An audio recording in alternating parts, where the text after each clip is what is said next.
Hey there, Sharon Horne-Ellstrom here. Welcome to day 87 of our Get Your Goals annual challenge.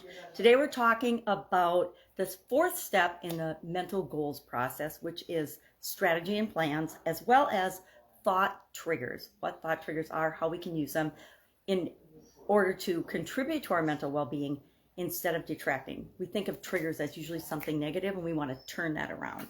So for strategies and plans, what we want to do is think about the goal that we're working on. I'm going through one goal. I'm going through more positive, 25% more positive self-talk by the end of the year. Now, that's definitely not a super big stretch goal.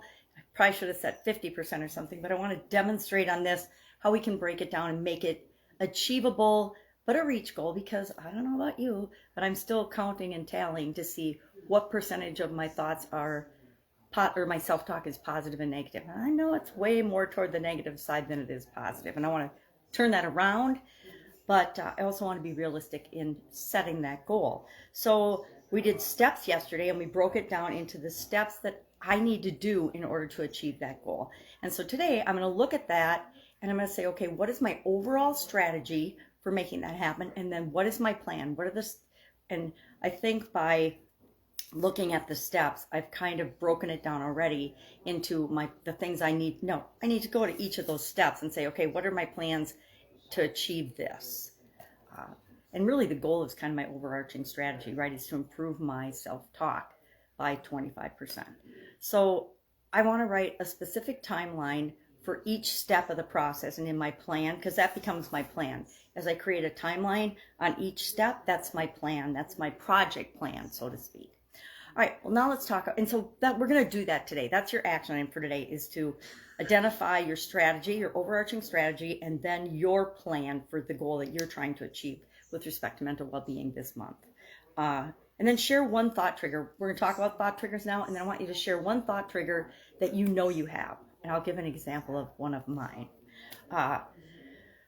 Thoughts and triggers, or thought triggers, they refer to the specific thoughts, events, situations that activate different emotions and responses and thoughts in us. Here's a couple of examples from my past that I've worked through and gotten rid of. And I'll talk about the steps to change a thought trigger from negative to positive, or to eliminate a negative thought trigger, because I think it's really important that we do that. Common thought triggers include negative self-talk, which is something I really want to work on. Stress, anxiety, fear, and my example of a thought trigger is if someone says to me, and it comes from my ex-husband, "You got a minute." I always preface a negative conversation with, "Hey, you got a minute, because I'm going to bitch at you for the next 15. And he would usually do it via the phone. And so now for me, I had to work through, because a lot of times people are being respectful and saying, "Hey, do you have a minute to talk?" Or, can I set up a time to talk to you? But that had so many negative examples and so many negative experiences with it for me personally, that it became a negative trigger, and it would start a whole slew of emotions in me. So I needed to follow these steps to get rid of it. Number one, you need to identify the thought trigger. You need to know what the trigger is and why it does that. It's really interesting how once you get a trigger like that in you, other things that have nothing to do with it can set that trigger off. And that's the last thing we want. We don't want to have a negative response every time somebody says, "Hey, got a minute to talk." No, I don't want to have that as a negative response. So I had to identify that from my past experiences, situations and events, and the emotions that it pulled out, and say, is this how I want to respond to this action by any other person on the planet in the future? And my answer was no. So then I had to practice mindfulness. Whenever I heard that for a while, I had to take a deep breath, be present, and say, okay, this isn't my ex-husband calling, this is so-and-so, and I like this person, and yes, I do have a minute to talk to them about this. We need to challenge our self-talk is step 3, because usually what would happen is that phrase would be spoken, and then my mind would go down a negative thought loop, right? We want to challenge that self-talk, because our thought loops are self-talk and just us repeating things from our subconscious, from our past experiences.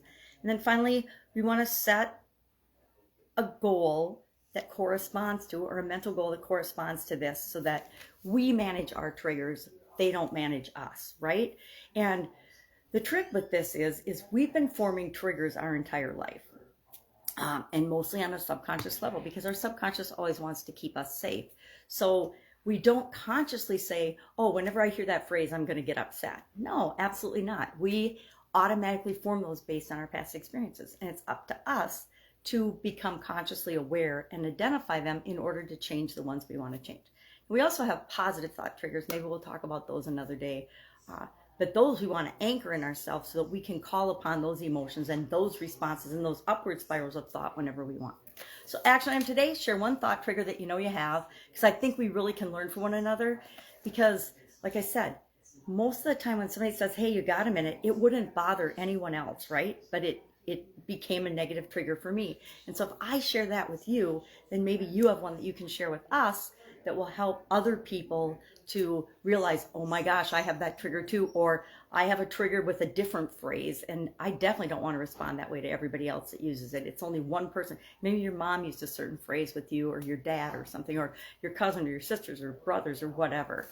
All right, so share a trigger, and then if you want to, well, you don't have to share your milestone, not your milestones, your strategy and plan, but you do want to go, and for the next step in our mental goal process, you want to go back to the steps in the chunks we broke our goal down into and say, okay, what's my overarching strategy and what are my plans to achieve each one of these steps? All right, that's it. Have an awesome day. Questions, hit me up. Otherwise, I'll be with you tomorrow.